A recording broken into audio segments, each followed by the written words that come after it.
માત્ર નાનીમાલ ગામના જ નહીં પરંતુ આસપાસના સૌ ગામોના સનાતની ભાઈ બહેનો માટે આજનો દિવસ એ ખૂબ મોટો દિવસ છે.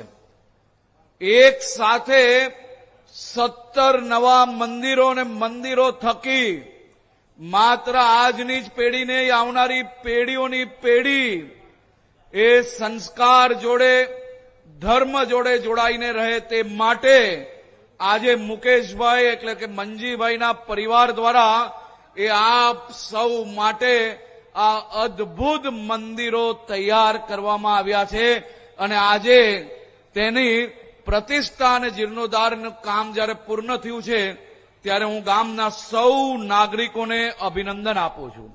આમાંથી કેટલા લોકો એવા છે કે જેને 12 જ્યોતિર્લિંગોના દર્શન કર્યા છે? 12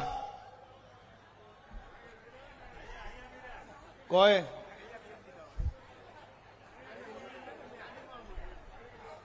12 જ્યોતિર્લિંગ જઈને દર્શન કર્યા હોય એવા કેટલા લોકો છે? અહીંયાની ગામમાં નહીં. આ પરિવારને કેમ અભિનંદન આપવા પડે?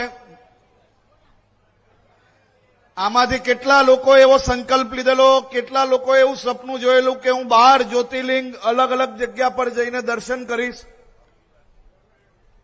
અને કેટલા લોકોનું સપનું સાકાર થયું? પરંતુ આ ગામ અને આજુબાજુના હજારો ગામના નાગરિકોને સપનું સીધું સાકાર થવાનું છે. કારણ કે હવે 12 જ્યોતિર્લિંગના દર્શન એ આપણે આ ગામની અંદર નાની માલમાં જ આપણે સૌ લોકોને ઉપલબ્ધ થવાના છે.